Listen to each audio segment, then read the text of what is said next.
structure, but it seemed appropriate.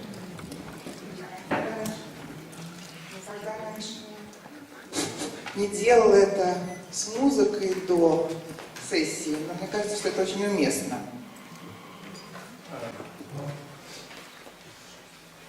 Because in a way, emotion is the music of our life. Yeah, emotion is the music. Потому что на самом деле эмоции — это музыка нашей жизни. Yeah, so emotion is the music of our life, and it's also the color. И кроме того, цвет нашей жизни. Whether we like the music or don't like the music, like the color or not. А даже не важно, нравится нам эта музыка, не нравится, нравится нам этот цвет или нет. Life in the world will bring us both kinds of things. Жизнь в этом мире приносит нам и то, и другое. Perhaps you didn't know this, but so music and color are very much the same thing. Может, вы не знали этого, но музыка и цвет — это очень близкие, почти одно и то же. But many people dream in black and white. Но многие люди видят сны в черно-белом варианте. And then all of a sudden, in the dream, or even in their life, they'll start dreaming in color. Even in a single dream, they'll start out black and white, and then all of a sudden it becomes... Но иногда бывает так, что во время одного и того же сна или в течение жизни вдруг появляется цвет в их снах. Or the whole dream is black and white, and then there's one thing that shows up red or green or yellow. Бывает, что весь сон проходит в черно-белом цвете, а потом вдруг появляется красное или зеленое. Or they just don't dream in color at all, and then all of a sudden they start dreaming in color. Или они вообще не видят цвета во сне, и потом вдруг там появляется цвет. So what do you think is happening in waking life? Как вы думаете, что происходит в бодрствующей, в жизни, когда мы бодрствуем? Or what happens in the dream, in the one session where suddenly there's something colorful? Или что происходит, когда в каком-то сне вдруг что-то появляется яркое? Emotion shows up. Это проявляются эмоции. Just, I don't think I've had an experience where that was not the case. Where there was color in the dream, there began to be emotion. Я не знаю, как это на самом деле, потому что у меня не было такого опыта, но там, где появляется цвет, обычно появляются эмоции. I don't do psychological testing in general. I think it kind of messes with the therapeutic relationship. So Я никогда не провожу тестирование своих пациентов, потому что мне кажется, что это мешает терапевтическим отношениям. Because it's a different set of rules, basically. Потому что там совершенно разные правила, по которым это производится. But I had an old master of projective testing. I shared an office with him in Harvard Square years ago, and he taught me the Rorschach and the MMPI and some of these projective tests. Но у меня был знакомый, я с ним на самом деле делил кабинет, когда работал на Гарвардской площади, и он проводил тесты, проективные тесты типа Роршаха, MMPI и так далее. And the Rorschach is mostly black and white. И Роршах, он обычно в основном черно-белый. And one of the things you do with the Rorschach is there's a couple of things you don't. The main thing you do is you don't look for symbols and that kind of thing. What you look for is does this person deal with the card as a whole? Do they deal with the little details? Когда вы проводите Роршаха, вы не смотрите на какие-то символы, что означает эта штучка или что эта штучка. Вы смотрите на то, как интерпретирует ваш тестируемый всю картинку в целом.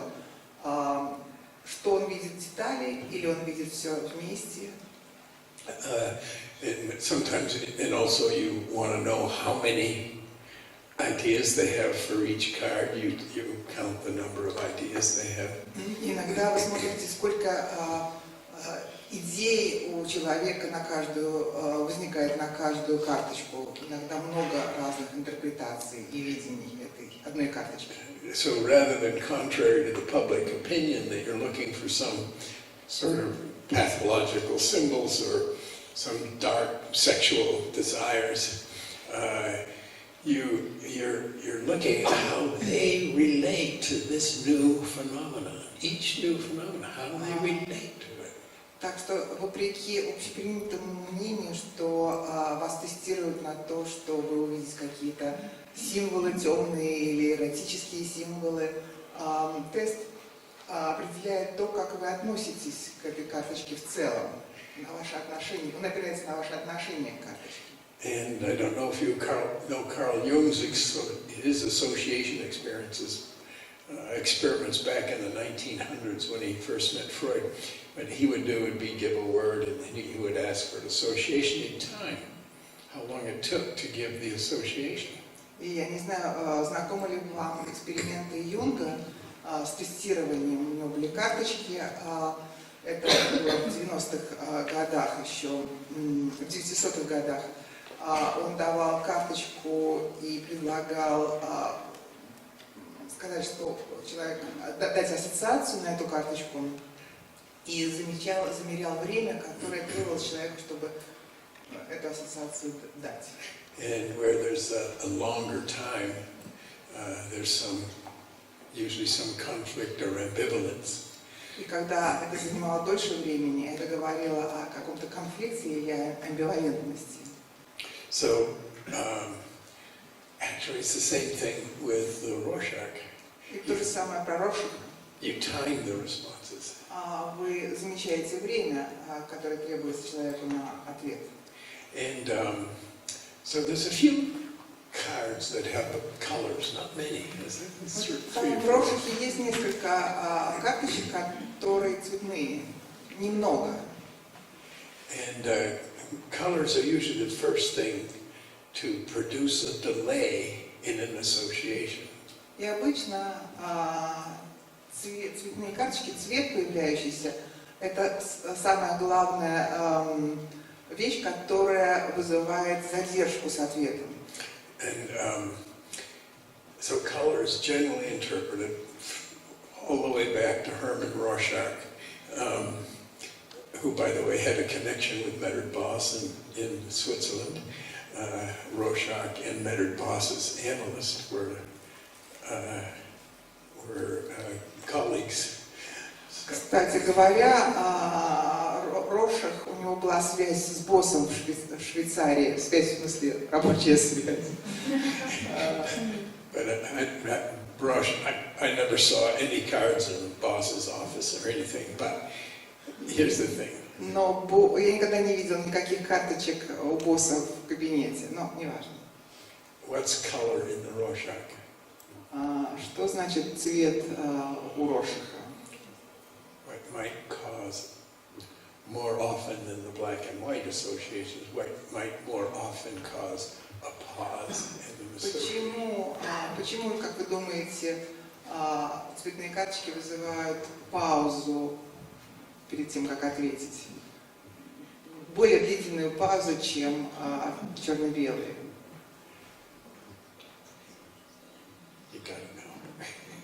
Вы должны это знать. What are we talking about this week? Emotions. Конечно, там эмоции возникают. So emotions show up with color in dreams. Emotions show up with color in the Rorschach. То есть эмоции возникают через цвет в снах, и эмоции возникают в связи с цветом у Роршаха. And they bring us to life. И они, Emotions bring us to life. мы возвращаемся к жизни с цветом. As does music, what we've been listening to. И то же самое происходит с музыкой, которую мы слышим. And so, yesterday after one, you really were clapping. So I took it that song moved you. By the way, who did the Basra? Who was the one who? Кстати говоря, вчера кто-то даже хлопал, хлопал, я поняла, что как-то тронула музыка. А кто принес бас? This last one that we just. Последний. You were the one. Yeah. I thought so. Ага, я так и думала. I was thinking you did the adagio. No, that was Я another. подумала, That что was вы адажио, that нет, was нет, адажио. another person. So that's just a few thoughts. Let me say a little bit about emotion from an existential perspective before we get into self-regulation. Несколько мыслей, которыми я поделилась, а теперь я хочу сказать пару слов о эмоциях с точки зрения экзистенциальной теории, прежде чем мы перейдем к саморегуляции. It comes from so this is a little hermeneutic exercise. You know the word hermeneutic, what it means? Это такое герменевтическое упражнение. Вы знаете, что значит слово герменевтика? Interpreting, understanding. Интерпретировать, понимать.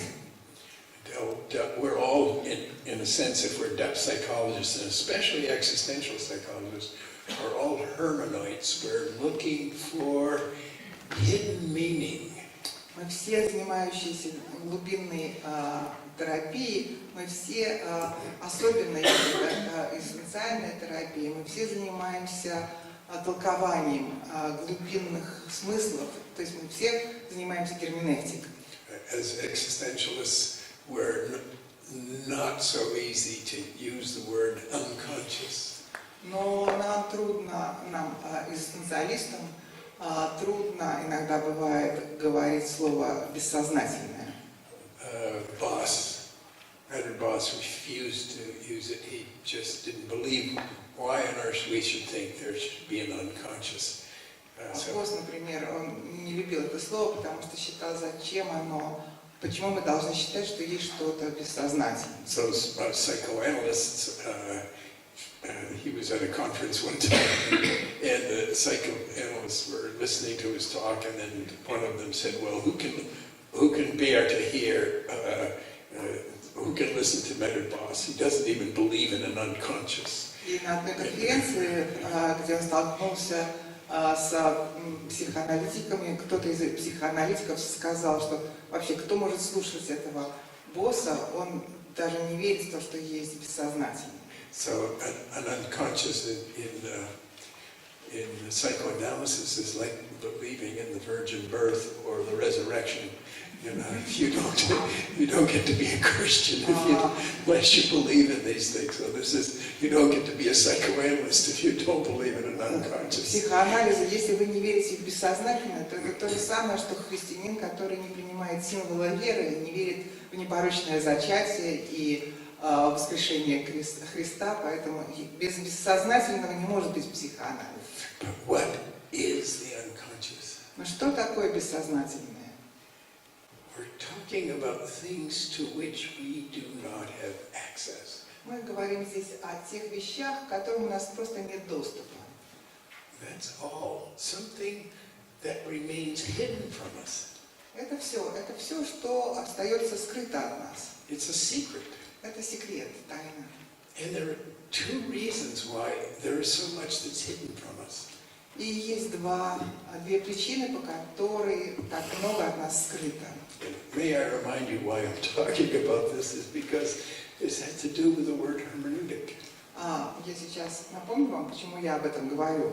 Это имеет отношение к слову герменевтика. To look for hidden meaning. Поиск скрытых значений. And it's hard to imagine a single session where you're not, in some sense, looking for something that's hidden. И трудно представить себе хотя бы одну сессию с пациентом, где вы не ищете, не пытаетесь рассмотреть что-то скрытое. So whether you're talking about apparatic feelings, those cloudy, I'm not quite sure what that feeling is, or maybe it's that. No, it's not that. Those apparatic, vague, conflicting feelings. Будь то какие-то апаратические чувства, которые не очень понятны, так двойственные, когда человек говорит, я не знаю точно, что я чувствую. you're still, there's still something hidden, even in the most clear, vivid feeling. Но даже в самых ясных, понятных чувствах все равно остается что-то скрытое. Why that feeling and not some other feeling? Почему возникло именно это чувство, а не какое-то другое? Why that feeling now?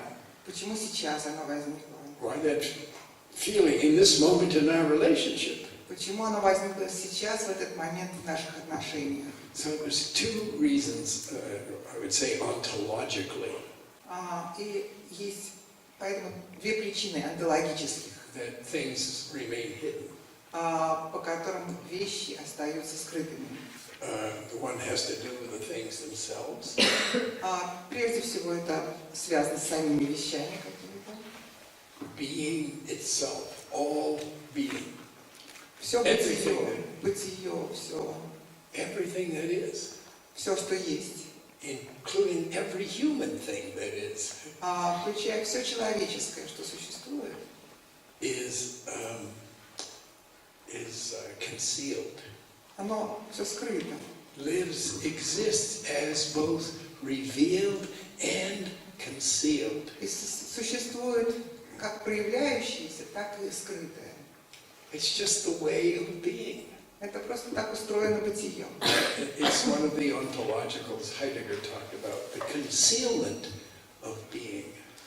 Это просто онтологическое свойство бытия. Хайдеггер говорил о нем, о скрытости бытия. Heraclitus said it best. Heraclitus. Heraclitus. The old priest. Гераклит. Гераклит. I thought it was some new American research. His name was Eric. Last name was Hyde. Подумал, что это американский какой-то новый царь. Гераклит. He said 4 words: things keep their secrets. Все вещи сохраняют свою тайну. So there's always something hidden. Freud wanted to, because he was the first in the field, so he really wanted to have a natural science. So he ended up hypothesizing this entity called an unconscious. Фрейд, поскольку он был пионером в этой области, он пытался опереться на какие-то физиологические вещи, и он думал о том, где же находится, где может находиться это бессознательно. And why? Почему? Because things took time to show themselves to him. Потому что вещи, у них есть тенденция проявляться. And he believed that, well, that must be, those ideas must be someplace besides in consciousness, because if they were in consciousness, we'd talk about them right away. Он говорил о том, что, значит, где-то они скрываются, когда они не проявляются в сознании, значит, где-то они пережидают. But that's, he's stretching, he's using a very rational device to explain this very simple fact. Он использует очень рациональный инструмент для того, чтобы объяснить этот очень простой факт. That things keep their secrets. Что же вещи, они сохраняют свою тайну. And they take time to show themselves. И для того, чтобы проявиться, им требуется время. So I call this the shyness of being. Я говорю об этом как о свечении бытия. So that's the one side. I'm trying to actually do here a phenomenology or a hermeneutic phenomenology of the unconscious. Сейчас занимаюсь тем, что пытаюсь феноменологию, герметическую феноменологию провести о бессознательном. Yeah, so that's the first reason Freud said there was an unconscious. Because Это первая причина, по которой Фрейд говорил о том, что есть бессознательное. he couldn't explain those phenomena that would show themselves out of nowhere Потому suddenly. что он не мог объяснить это явление, когда что-то вдруг проявляется, откуда ни возьмись. The second reason that we maybe use the word unconscious inappropriately. Вторая причина, по которой мы, возможно, используем слово бессознательное неуместно, Is human finitude. Human finitude. это конечность человека. It's in Korean. It's musangwoo. По-корейски это вот так звучало. And then Jiangsangwoo is what we do see. Musangwoo in Korean is what we don't see. Мусангу это по-корейски, когда мы не видим, а второе слово, которое он произнес, это по-корейски, когда мы видим. But we are finite. Но мы конечны. We are not gods. Мы не боги. We don't have the eyes of Superman. У нас нет глаз Супермена. And by the way, Superman only had the eyes to see physical things that nobody else could see. Кстати говоря, Супермен мог видеть только физическое, то, что было скрыто от других, физической природы. You're one-upping, as a therapist, you're one-upping Superman because he had no capacity to see feelings. Так что можно сказать, что как терапевты вы на шаг дальше продвинуты, чем Супермен, потому что он не имел возможности видеть чувства. But that indeed is our job. Но, в конце концов, это наша работа. Is to find, to see, to open ourselves, to be able, wide enough to be able to see thoughts, feelings, especially meanings that other people don't see. В конце концов, это наша профессия, которая заключается в том, чтобы обнаруживать, видеть, расширяться, расширять себя, свое сознание до того, чтобы видеть вещи, которые другие незаметны другим.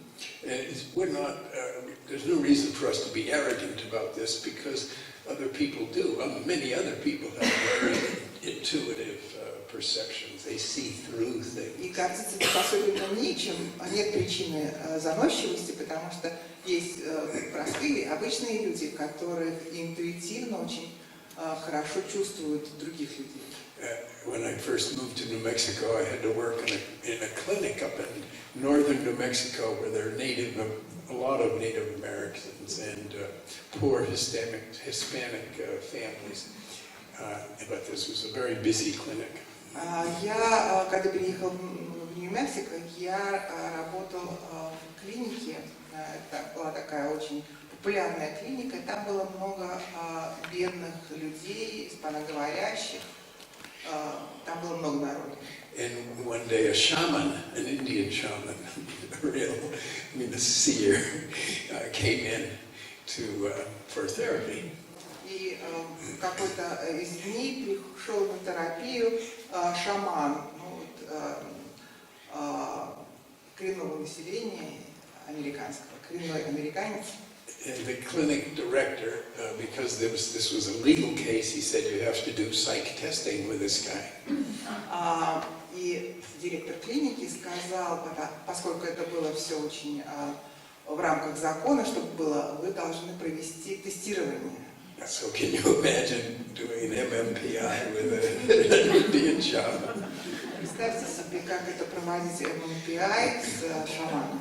But he did it, and he came back schizophrenic.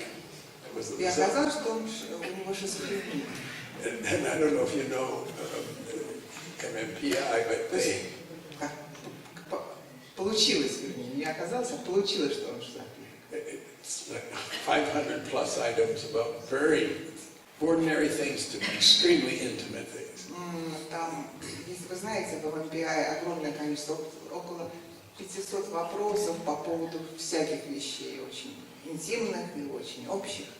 And And so when you get the results back, it says, well, the person's response to this item and to this item and to this item is what led to the question about schizophrenia. И когда я получил описание этого теста, там было сказано, что вот подопытный среагировал на этот тест, ответил на этот вопрос, и все это приводит нас к заключению, что у него шизофрения. And so I read in the first item, that he answered positively, which gave an alarm, was, I see things that other people don't see. Там был такой вопрос, на который он ответил положительно, и это звучало как колокольчик. Этот вопрос был такой: я вижу вещи, которые другие люди не видят. И он написал «да». So I said, well, tell me about this. Я посмотрел, спросил его, расскажите мне об этом. And he looked at me as if I was nuts. И он посмотрел, как будто я был совершенно сумасшедшим. Of course I see things that nobody else sees. Я сказал, конечно же, я вижу вещи, которые никто But не he видит. really was not talking about visions. Но на самом деле он не о видениях говорил, нет, вообще нет. He was talking about relationships and people and who they are and what they're like and what they're feeling. But they're not talking about them. Walking down the street and they're just having a sense of, ooh, this person is dark. And so it was. Но это не имело отношения к видениям, это имело отношение к тому, что он понимал про людей очень. Он видел, кто этот человек, какой он сразу вникал в этого человека. И это не то, что он идет по улице и говорил, вот этот человек это. So he was not limited by the kind of finitude that the average MMPI taker is limited to. И поэтому он не был ограничен той конечностью, которой обычно ограничен обычный человек, проводящий тест MMPI. So this is the second reason, though, that we use this term, the unconscious. First, because being is shy to show itself. All being is shy to show itself. И это вторая причина, по которой мы избегаем слова бессознательное, потому что бытие, оно застенчиво, оно стесняется показать себя. And we don't, we're in a way you could say we're shy to see things that are hidden. И можно сказать, что мы стесняемся увидеть вещи, которые спрятаны. We begin with limited capacity to perceive. We are human beings. We grow up with a certain perspective and experience. And so we are limited as human beings. We're not gods. Поэтому, когда мы рождаемся, мы с самого начала ограничены в своих способностях, причем ограничены тем способом, в котором мы воспитываемся, нашей культурой и вообще нашими способностями сразу видеть все.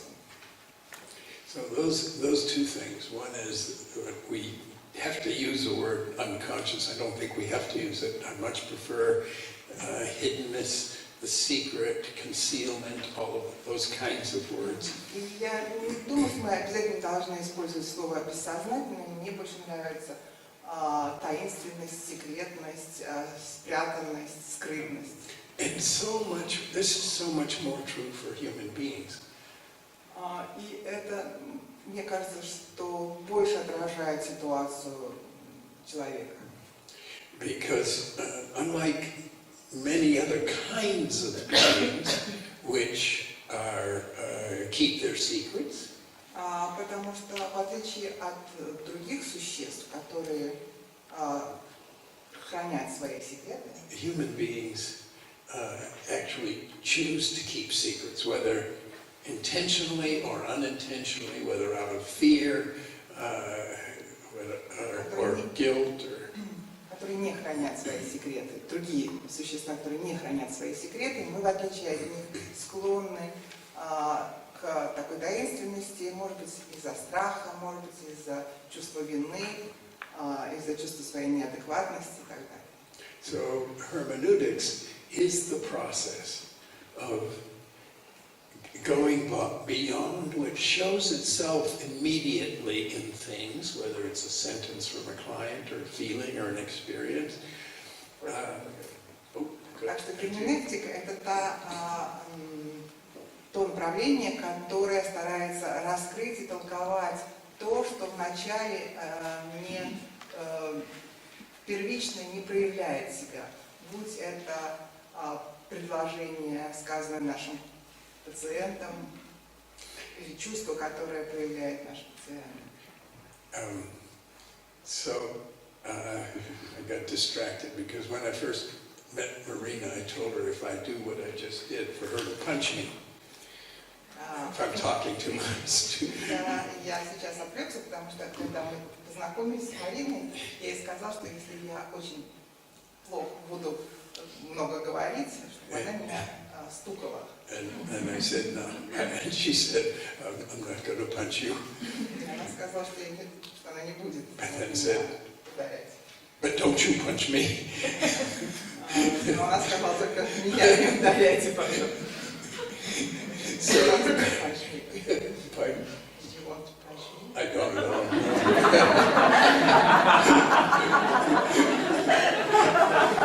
Are you inviting me to? See what happens after you get to know someone a little bit, see more possibilities come on. Когда люди узнают друг друга, много вариантов возникает поведения. So hermeneutics, back to hermeneutics. That's our job is to see these hidden meanings, not the meanings that show themselves right away, because everything appears meaningful on the surface. Вернемся к герменевтике, которая стремится к тому, чтобы раскрыть смысл спрятанных вещей, потому что и увидеть за пределы того, что проявляется прежде всего. So hermeneutics is that process that it actually means the art and science of interpretation, according to Schleiermacher. That was his definition. But герменевтика — это не только интерпретация смысла. It actually means the art and science and practice. Она является, это название науки и практики, Of seeing meanings, especially hidden meanings. видение смыслов, особенно скрытых смыслов. So I want to do that with the word emotion in a minute, but Я это Freud, сделаю через секунду со словом эмоции. Freud actually said the best description of the unconscious is that to which we do not have access, conscious access. Фрейд в своем определении бессознательного сказал, что это то, к чему мы не имеем доступа, сознательного доступа. But therefore, which we have to infer. Но то, чему мы должны дать проявиться, можно дать проявиться. And he inferred a whole theory of the unconscious. И он создал, проявил целую теорию бессознательного. And in his very early thinking, he wasn't using the word the unconscious. He was using the word being conscious or not being conscious. It was something И that. вначале он не использовал слово бессознательное или сознательное. Он говорил о быть осознаваемым или быть неосознаваемым. In his early papers, and even once in his later papers, but several times in his early papers, he said, I absolutely do not believe in a subconscious. Но где-то в начале в своих текстах он говорил, что я совершенно не верю в подсознательное. And by that, he was very specific. I don't believe it's nonsense actually to think that we have a consciousness beneath our consciousness. То есть он говорил о том, что совершенно невозможно представить себе, что у нас есть сознание за пределами бессознательного. A consciousness of which we know nothing, beneath the consciousness of which we know everything that shows itself there. Сознание, о котором мы ничего не знаем, за пределами того сознания, в котором мы все знаем. So this is the common thinking about what Freud meant by the unconscious. Это так обычно думают, считают, что Фрейд в этом видел бессознательное. So again, what we're talking about, just to remind you, is about hermeneutics. Мы говорим о герменевтике. And how we see meaning, especially hidden meanings. И то, как мы видим смыслы, особенно скрытые смыслы. So I just lost that thought. So what he said about consciousness then was, basically, it's that which is inaccessible. Вернемся к тому, как я говорил о бессознательном. Это то, к чему нет доступа. And therefore we have to infer it. И мы должны это каким-то образом вызвать. It's kind of like when you're in a relationship and somebody does something and you just automatically make some assumptions about what their motives are or what their thoughts are. Those are inferences. На самом деле, это то же самое, как когда мы находимся в каких-то отношениях, мы не знаем, что думает другой человек, мы предполагаем то, что он думает, и таким образом вызываем это. And so, boy, what's going on this morning? There goes the thought again. So what he did was infer a whole theory, a whole metapsychology. He inferred an unconscious. Поэтому, поскольку он не знал о бессознательном ничего, он как бы вызвал к жизни, опираясь на свои представления, то, что должно быть за тем, что он понимает. And he inferred instincts and drives. И он придумал инстинкты и стремления. He said, I have no proof that these things exist. И у него совершенно не было никаких доказательств, что эти вещи существуют. He said, I'm making them up. Он Freud said this. говорил, признавал, что я это все придумываю. And then this great line, which he used probably 3 times in his collected works. They are my mythology. Есть такая фраза, которую он, по крайней мере, 3 раза в своих работах упоминает. Он называет все это, это моя мифология, говорит. But a mythology that is, again, his words, magnificent for its indefiniteness. Но это мифология, которая потрясающая своей неопределенностью. Или неопределимостью. Because you could do anything you want with it. Как с этим работать? Okay, that's an interesting way to say it. You just heard you get Russian. So I'm going to give you a quick example, and I want to go back to the word emotions and do a little hermeneutic of emotion. Okay, sorry. I'm going to.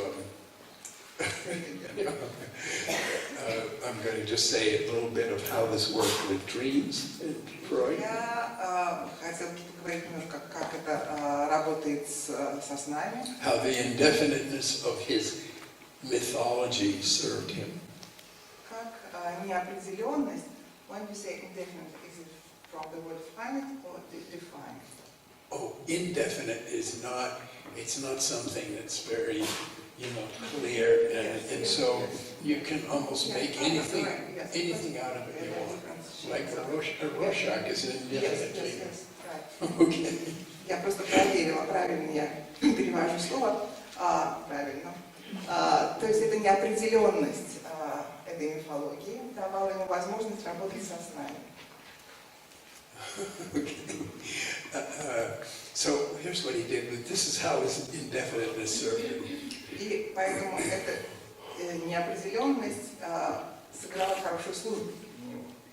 He said about dreams, his great moment at the Bellevue Hotel on July 24th, 1895, I think it was, and he had this dream of Irma's ejection, and he saw, I see the secret of dreams in the end of that article. He added a few years later with the third or fourth edition of Interpretation of Dreams. Someday I dreamed that there will be a plaque on this building saying, it was here that Sigmund Freud discovered the secret of dreams on July 24th, 1895. So,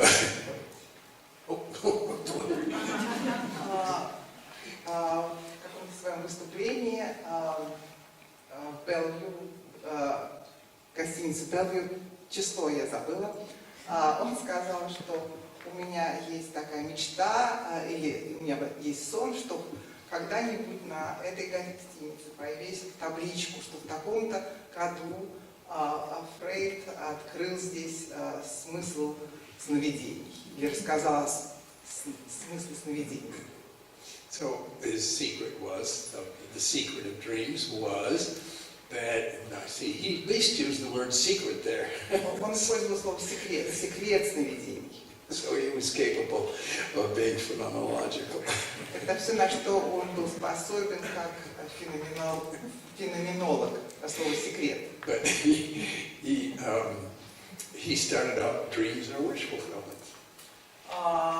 Он стал говорить о том, что сны – это выполнение желаний, исполнение желаний.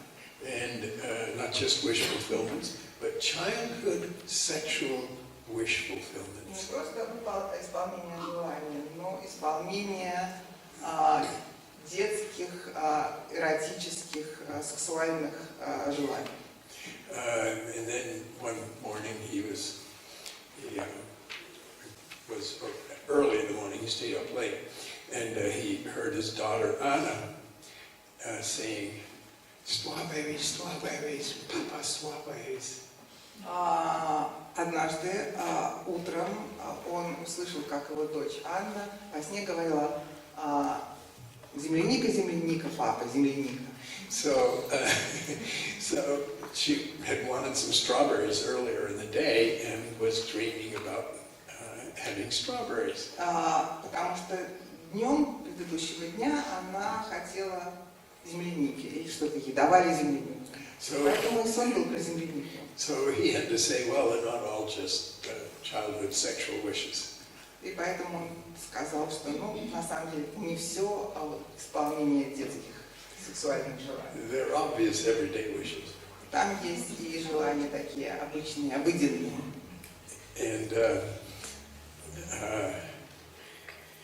And then he said, well, it's because he would get dreams that were not obviously sexual, childhood dreams, wishes, and he said, well, they're then disguised childhood sexual wishes. Поскольку таких снов было много, которые нельзя было напрямую интерпретировать как детские сексуальные желания, он сказал, что эти сны скрывают это детские сексуальные желания в определенном облачении. And then he came across some dreams with patients who said, well, these are not childhood sexual wishes, this actually happened to me. Потом ему встречались пациенты, которые говорили, это совсем не детские сексуальные желания, это то, что со мной на самом деле происходило в моей жизни. And so he realized very truly that if there's trauma in a person's life, they will dream the trauma exactly as it happened in their waking life. И потом он пришел к выводу, что если в жизни человека происходила травма, то эта травма будет появляться в сновидениях абсолютно так, как это происходило в жизни. And actually, this is a very important thing to do in therapy. И на самом деле это очень важно делать в терапии. With a traumatic dream like this, is to keep listening to the same traumatic dream over and over and over again. Работая с травматическими снами, это просто выслушивать рассказ об этом сне снова и снова и снова. Because they begin to change. Потому что тогда они начинают изменяться. Just little things. Очень чем-то небольшим. Like one woman who had a dream of being raped, and she hadn't told anybody for 10 years. Как, например, у женщины, которая была изнасилована, и она не рассказывала об этом 10 лет никому. I won't tell you the whole story, but the thing that happened at the culmination of the rape was that he put a gun in her mouth and then raped her at the same time. Я не буду вам рассказывать все подробности, но кульминация этого события была, когда он поставил пистолет ей в рот и одновременно ее насиловал. And so the first change was, because I would ask her the dream in detail. И первое изменение, которое я заметила, потому что я расспрашивала ее про это событие, про этот сон в деталях. Which is not an easy job. Not that therapy should be easy, but it's not easy to ask people to say things that are so painful. Это непростая задача, потому что вообще терапия непростая задача, но просить людей пересказывать болезненные воспоминания. And the end of the dream was that he was raping her, and the gun was on the ground. He was holding it on the ground. Изменение было заключалось в том, что он ее насиловал, но пистолет был в его руке, но он опирался о землю. It was not in her mouth. Это было уже не в ее, не во рту, этот пистолет. And I just noted that. И я обратил на это внимание. That must have been not much of a relief, but a little relief that this weapon was not sticking right next to your brain. Я сказала, что, наверное, все-таки это какое-то облегчение, не совсем, конечно, но малое облегчение знать то, что это оружие не у тебя во рту, а в стороне немножко находится. And so this was over 2 years. These dreams kept coming back, and I think that there were just little changes, teeny little changes like this all the way until. В течение 2 лет, которые мы с ней работали, она повторяла этот сон, и происходили маленькие-маленькие совсем изменения. And next to the last dream, she was actually in the parking lot where he pulled her from the parking lot into the woods, and she noticed that over in the corner of the parking lot there was a man who seemed kind of kind and was aware of what was happening. В конце концов, она увидела сон, в котором на парковке, с которой он затянул ее в лес. Они были на парковке снова, и где-то в углу она увидела человека, который вроде как не проявил какую-то доброту. Не проявил, во всяком случае, показался ей добрым. Which, of course, we both immediately understood as so. I have had a witness.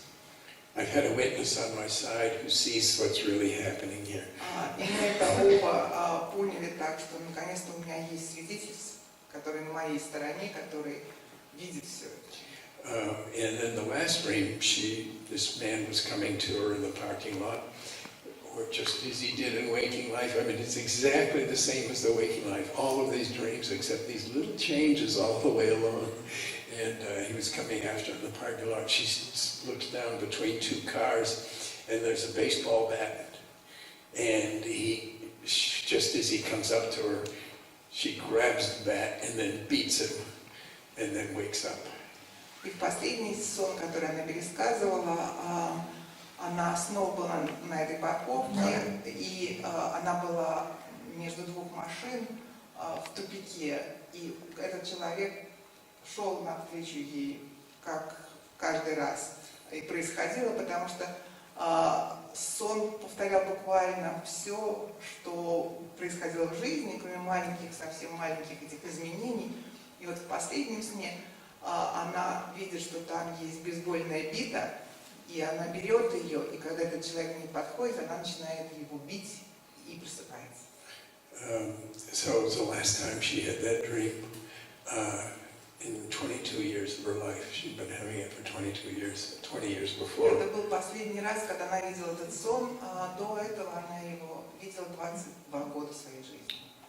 And when these things happen in dreams, and often actually in dreams, when you do something in a dream for the first time, you actually then can do it in waking life, even if you've never done it in waking life.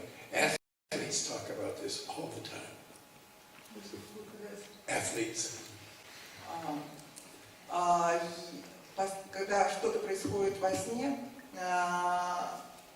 обычно, даже если это не происходило в жизни, человек получает способность сделать это в жизни. Об этом говорят спортсмены очень часто. They're thinking about a move and they practice it and practice it and practice it and can't do it, and they dream it, and the next day they go out and do it.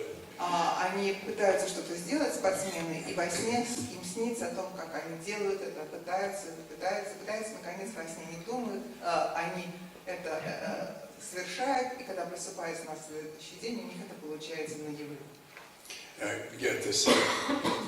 Goethe is quite often, Wolfgang Goethe was quite often misinterpreted by this, but he said if you can dream it, you can do it.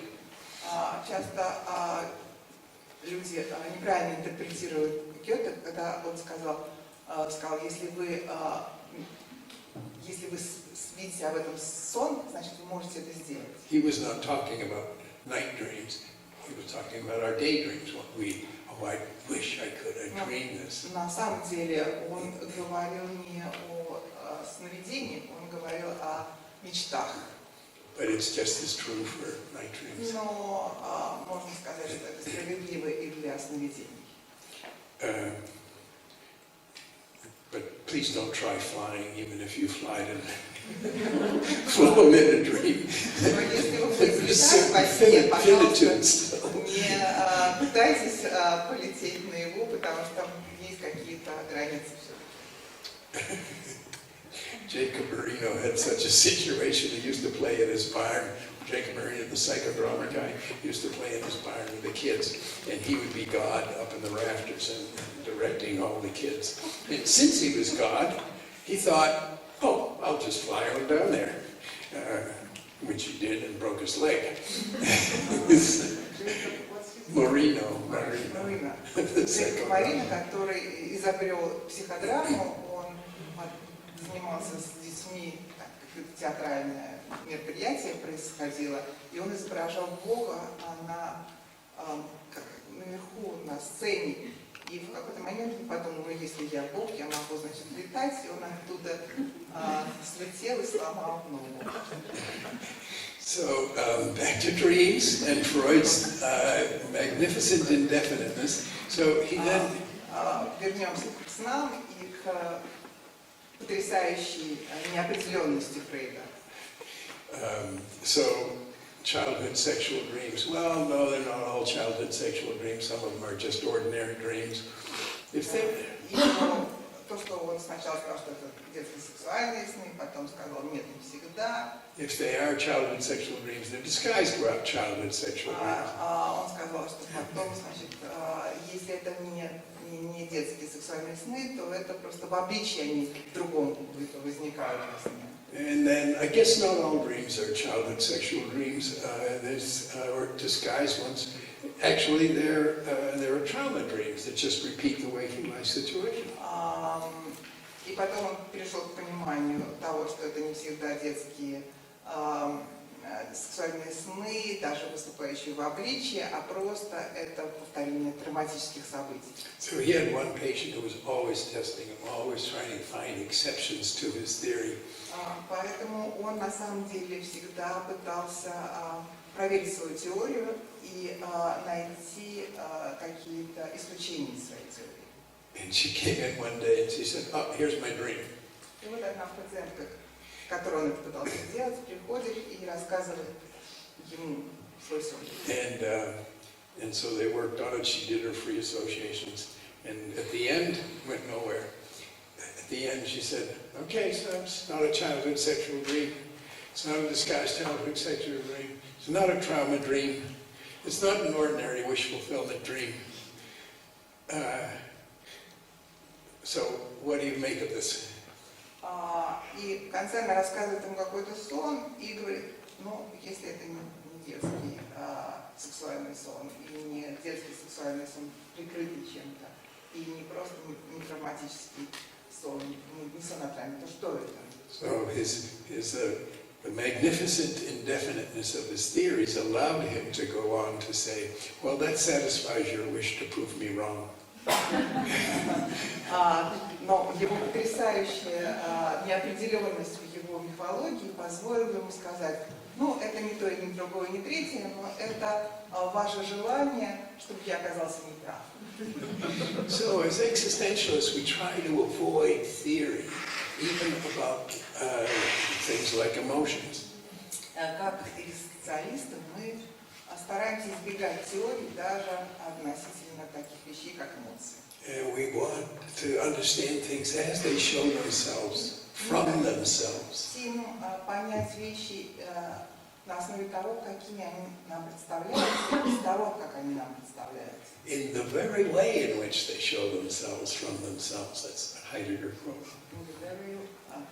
Тем самым способом, каким они представляются нам.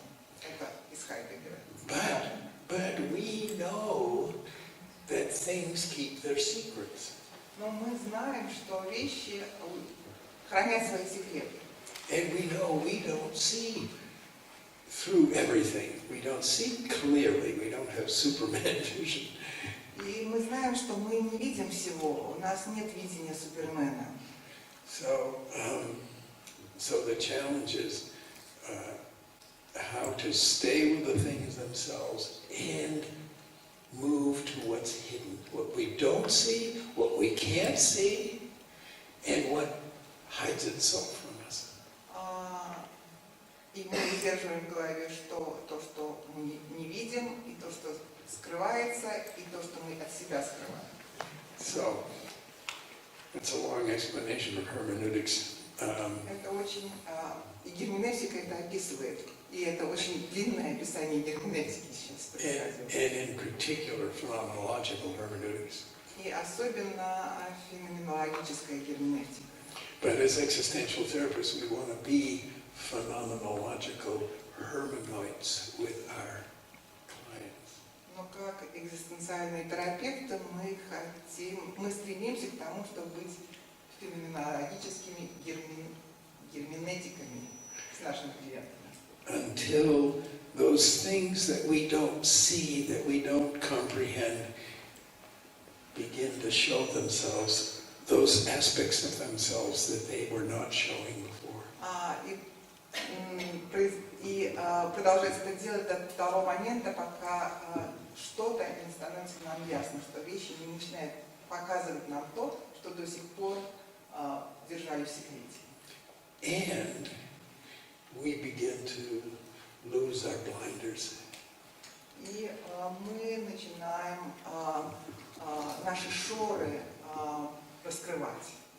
We actually begin to see in therapy something that maybe was there to be seen from very early, and we never caught it, never paid attention to it. И мы начинаем в терапии видеть вещи, которые, возможно, были там с самого начала, просто мы их не видели. So I want to do just a very brief, and it was a long introduction, but it's the heart of what we do as therapists, especially as depth therapists, to get to what's hidden. Hidden meaning is what our job is. Это было очень длинное вступление, но важное, потому что это наша работа, как терапевта по глубинной психологии, видеть спрятанное. So, the word emotion, Итак, слово «эмоции». it comes from the Latin movere. Оно происходит от латинского «emovere».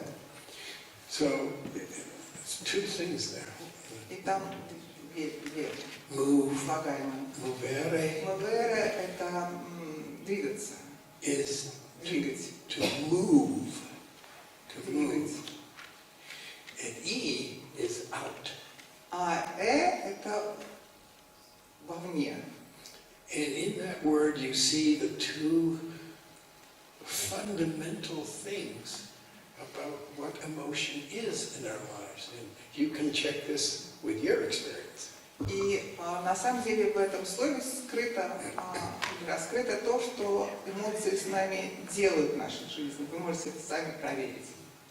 But as I experience it in my life, and I'm not saying that I'm right, but these two words, move, emotions move me.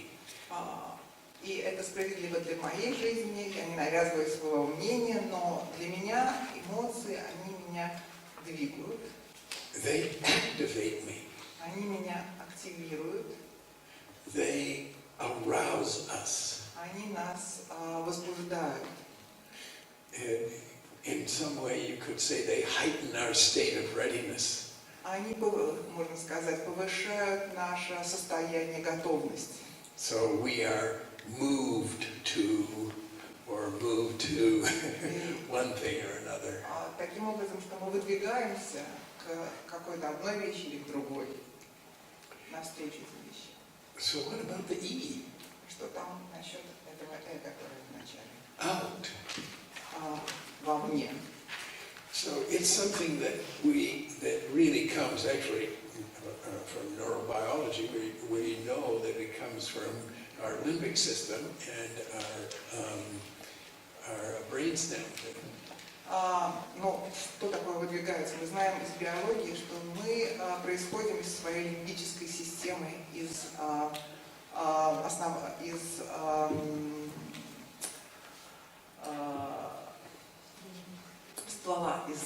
ствола мозга. So emotions move out. They move out from really deep in the. I'm going to use natural scientific language, from deep in the brainstem, the reptile brain and the animal brain, the limbic brain, the midbrain. They move out into the cortex, which is the outer part of the. Основываясь на такой биологической модели, представить себе, что наши эмоции начинаются из лимбической системы и вслед за развитием мозга от рептилий до млекопитающих и дальше, они выдвигаются от лимбической системы дальше в кору и дальше в подкору. And another way to say it phenomenologically, not neuroscientifically, is that they move out from unawareness. They move out from ignorance. А если использовать метафору экзистенциальную или психологическую, то они выдвигаются из нас вовне. Into our awareness. В наше осознавание. What we call consciousness. То, что мы называем сознанием. I'm not going to get into it now, but Boss even had a problem with consciousness. He said, what is this thing, consciousness? Has anybody ever seen a consciousness? So he not only... Я не буду на этом сегодня останавливаться, но у Босса тоже были сложности со словом сознание, потому что он говорит, что такое сознание? Кто-нибудь когда-нибудь видел сознание? So the second aspect of that moving out, that E, the second aspect of that. Это вторая частичка этого слова, это по направлению вовне. Is that it moves out to my world. Говорит о том, что это движение вовне в мой мир. when you are emotional in any way, whether with tears, with laughter, with rage, И какие бы эмоции у вас не возникали, будь то страх, ярость или радость. rage was, oh, you're gonna Ярость. Okay. That was quick.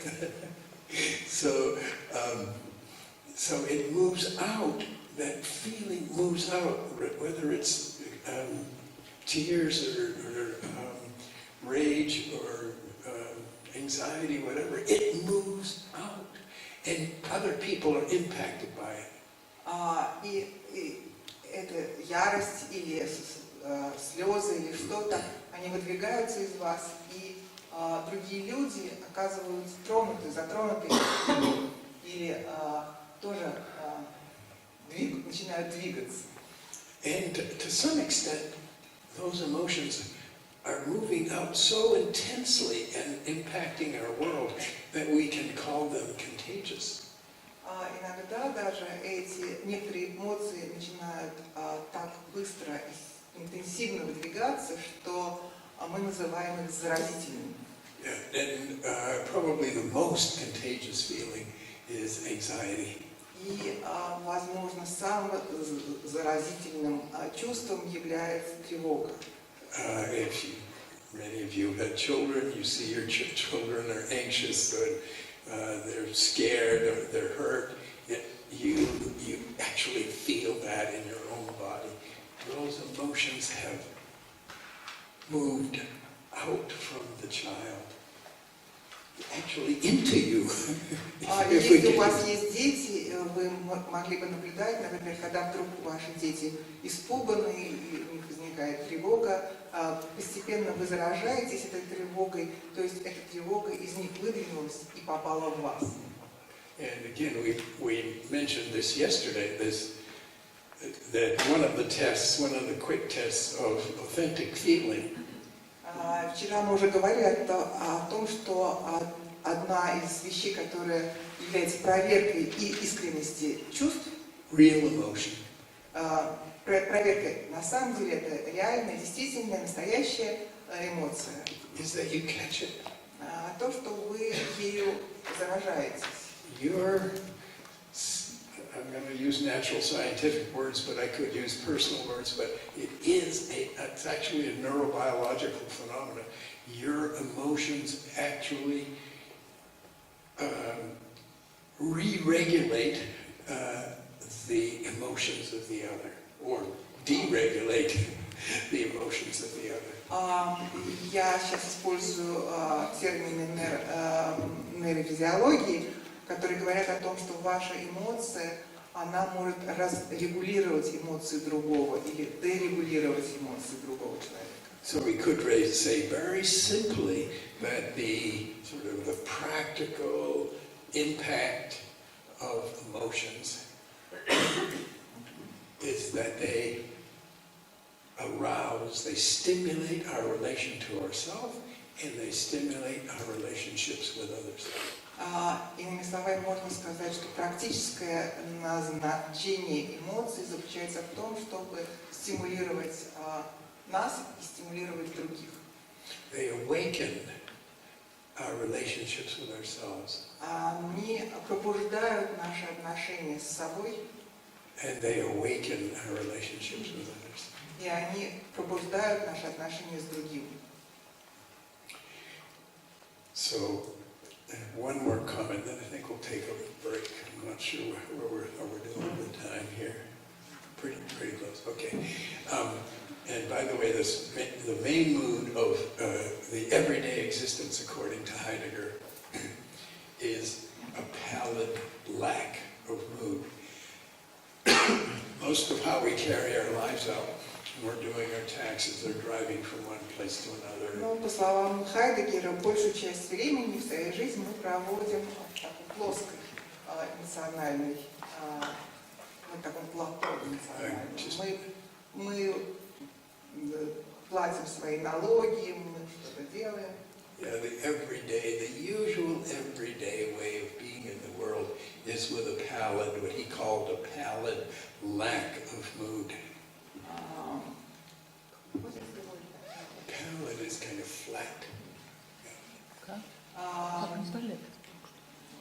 Он говорил, что основное превалирует в нашей каждодневной жизни такое плато отсутствие настроения.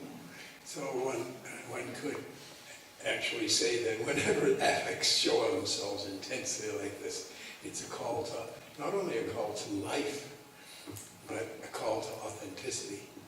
И поэтому, когда возникает какой-то аффект, можно сказать, что это вызывает в нас истинность, это призыв к тому, чтобы быть настоящим. If you can tolerate it, it's a call to an authentic relationship with yourself. И если он может вас разбудить, то это призыв к аутентичным отношениям с собой. And in your relationships with others, it's an invitation. Whether it's experienced as an invitation by others or not, it's an invitation to an authentic relationship with that other person. Для других это тоже приглашение к искренним отношениям с ними, вне зависимости от того, откликаются они на это приглашение или нет. So we can end with this. What I just did was an example of a phenomenological hermeneutic understanding of the word emotion and how that word actually is lived in our own everyday life. И вот то, что сейчас происходило, это был такой пример герменевтического разбора слова эмоции и того, что они делают с нами в нашей каждодневной жизни. Well, this is a lot better than an hour late. We're 10 minutes late for your break. Лучше, мы сегодня на 10 минут опаздываем, лучше, чем на час с вашим перерывом. See you in a half an hour. What? We still have 10. Yeah. We do? I'm early already. Oh my gosh.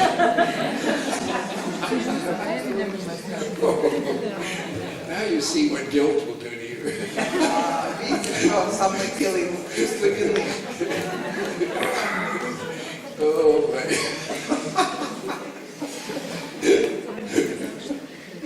Oh boy. Now you'll see what embarrassment will do. Теперь вы видите, что со мной смущение делается.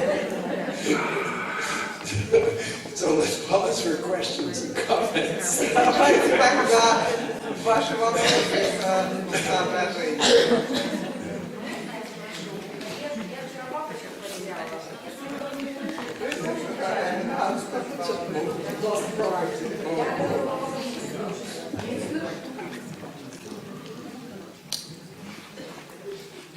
Do you want to translate it to English? She said it in English. No, but does it need translated? Yeah. Yeah.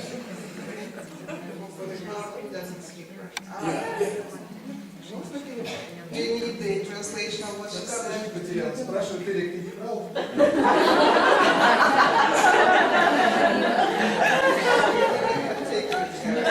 Where I'm taking.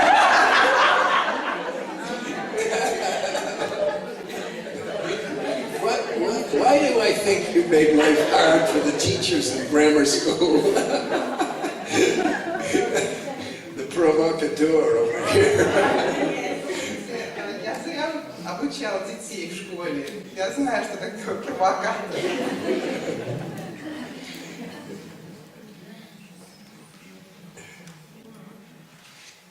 Now, what was that? А что это было? Emotion. Была эмоция. Look how it aroused. Смотрите, как она возникла и нас. Look how it connected. You can't see each other's faces from people. Как она соединила, вы не видите людей, видите других людей, но все находитесь в одном поле одной эмоции. Another good example of the contagion of affect. Это хороший пример заразности, заразительности эмоций. So, questions, comments? Итак, вопросы. Вопрос немножко всплыл спонтанно, но очень, мне кажется, в тему движения эмоций.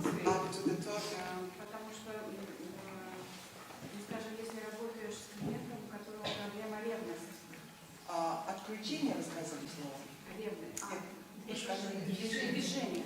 Движение. Да, эмоциональное движение. It's about the emotion, like a movement. If you work, for example, with a person who has a problem of jealousy. То есть на поверхности кажется, что движение к своему партнеру. On the surface, it looks like the motion or movement towards your partner. На самом деле там столько много слоев. But actually, there are so many layers in this that В самом движении in есть this very какая-то movement динамика. there is a dynamics. Само движение, пока двигается, все это преобразует. The movement, while it is going on, it changes everything. Вопрос, правильно я понимаю, что движение может изменять. So do you understand correctly Коэффициент. that the movement can per se can change the balance, pluses to minuses. By plus to minus, you mean from pleasant to unpleasant? От плюсов к минусам вы имеете в виду что? От приятного к неприятному? Да. Или от неприятного к приятному. Or vice versa, yes. Or vice versa, yeah. Good question, good question. Да, хороший вопрос. I think even a feeling like jealousy brings another human being closer to us. Я думаю, что любое чувство, даже такое как ревность, оно приближает нам другого человека. But jealousy may be a good example of a secondary feeling. Но ревность — это хороший пример такого вторичного чувства. Remember, Greenberg said there are primary feelings which are clear, basic, straight feelings. Помните, Гринберг говорил, что есть такие первичные чувства, которые ясные, понятные, They're uncovering. они раскрывают. And then there are secondary feelings that cover. Вторичные чувства, они наоборот скрывают. And I don't know that this is the case, but Я не знаю, в этом случае так ли это, let's make sure what we mean by jealousy. но давайте рассмотрим, что мы имеем в виду, говоря о ревности. Melanie Klein distinguished between envy and jealousy. Мелани Клайн говорила о различиях между ревностью и завистью. And envy is when you, according to Klein, И в соответствии с Клайн зависть is when you don't have something and you want something that somebody else has. это если у вас чего-то нет, и вы хотите чего-то, что есть у другого. That's envy. Это зависть. So,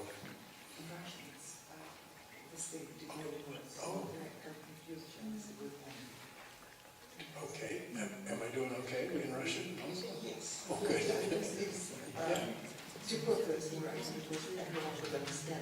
Oh, is that right? In English, we have a long Просто way to по-английски go. ревность, вот это jealousy, оно и то, и другое означает очень часто. Поэтому он сейчас пытается развести это по-английски, но для русскоговорящих это понятно. So we leave it to somebody like Melanie Klein to say the obvious for Russians. Что Мелани Клайн для русских все понятно, это было само очевидность. But still, nevertheless, for her, jealousy was when you, not that you don't have something, but that you have something. Jealousy. Ревность — это когда у тебя есть что-то, And someone is taking it away from you. и кто-то пытается это у тебя забрать. So it's much more intense. И это гораздо более интенсивно. And that's what makes me have a sense that it's a secondary feeling. И поэтому у меня есть такое ощущение, что это вторичное чувство. To cover a sequence of feelings. который прикрывает последовательность чувств. The first being anxiety. Первое – это тревога. The second being love. Вторая – это любовь. And the third being grief. И третье – это горевание, горе. That I'm anxious that I'm going to lose Я this love. тревожусь о том, что я потеряю эту любовь, And it will cast me into an unbearable mourning. и это меня заставит горевать невыносимо. So it's a good example of a feeling that when it comes up, because this means different things to different people. Это очень хороший пример чувства, когда оно возникает, потому что это по-разному у разных людей. To just inquire about the obvious. Спрашивать, задавать вопрос про очевидное. To make it safe for the person to speak about some what we think of as pretty ugly feelings. И это приглашение другого человека рассказать о том, что мы считаем довольно такими несимпатичными чувствами. Because there are at least two other thoughts that come to mind with jealousy. У меня еще две мысли, потому что у меня возникают две мысли, связанные с ревностью. And those can be combined in one phrase, murderous rage. И такой, это можно соединить в одну фразу и сказать так, убийственная ярость. But for many people it doesn't go in that direction. Для многих это не актуально. But it strikes me the critical thing with jealousy is to really dare to enter that and invite the person safely, make it safe for that person to explore all of these feelings which... Но мне приходит в голову, что важно бывает и полезно бывает пригласить человека к исследованию этого, и чтобы он отважился раскрыть какие-то стоящие за этим вещи. These kinds of feelings are kind of cultural taboos. А такие вещи вроде этой – это культурный табу. Are we okay with this? Да, это как-то отвечает.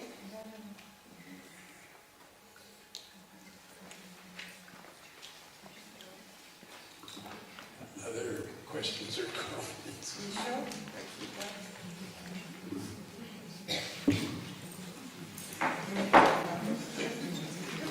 3 minutes.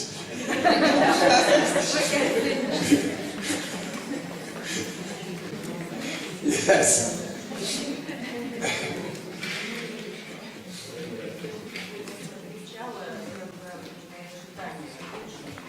Извините, пожалуйста, не слышно. Я вчера ушла с вопросом, все-таки для себя, что такое эмоции, что такое чувство. Некоторые хотелось связывать. Feelings and emotions. Сегодня, что сначала, это мои ожидания как бы удовлетворили, я понимаю. Теперь остался такой момент, Today,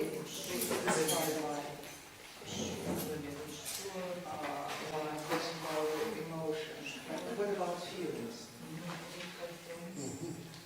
Maybe something like Yeah. Well, feelings are, of all those terms, из всех этих терминов emotion, affect, аффект, эмоции, mood, настроение, feeling. чувство. Feeling is, as I understand it, basically, that doesn't mean anybody else has to understand it this way, but it's basically the conscious experience of an emotion. Это осознанный опыт, сознаваемый опыт эмоций. Because emotions lie on the border of awareness and language. Потому что эмоции лежат где-то на границе осознавания и языка. прямо вот на краю. And so they begin in the central nervous system, Они возникают в центральной нервной системе, limbic system, в лимбической системе, but also are relayed to the cortex, cerebral cortex, and there's some awareness. но и постепенно как бы доходят до коры церебральной. So I would say this is very tentative. Ну, это такое очень экспериментальное объяснение. Emotions are to a certain extent we're aware of them and can speak them, and to a certain extent we can't. They are outside awareness, outside language. В какой-то степени мы можем говорить об эмоциях и осознавать их, а в какой-то степени они скрыты, и у нас нет языка для обозначения их. But feelings are just, oh, I'm happy, Но чувства вы можете назвать. or I'm afraid, Или я боюсь, мне страшно. I'm nervous, anxious. Я нервничаю, я тревожусь. So purely conscious, purely languageable. Это все абсолютно осознанно и поддается названию с помощью языка. Переживается менее интенсивно, чем эмоции? Do we experience them less than we do emotions? No, I would say probably more. Я They're бы clear сказал, to us. может быть, больше, потому что они понятны для нас, они ясны. But maybe this is what you're asking. Но, может быть, я скажу про другое. Because feelings are so much a matter of awareness, Поскольку чувства настолько связаны с осознаванием, and emotions are on the border of awareness and non-awareness. эмоции находятся на грани осознанного и неосознанного, And therefore more constant.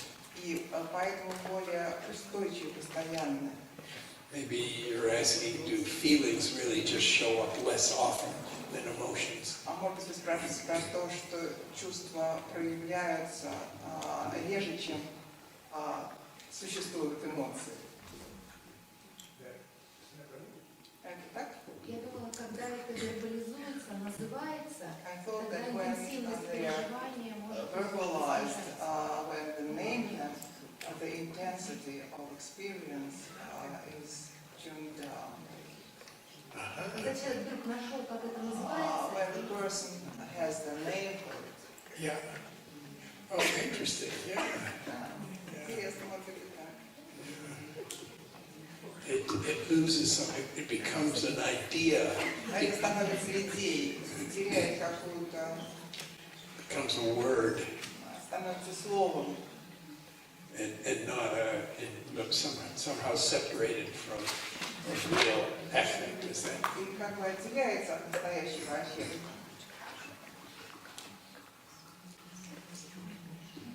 Yeah.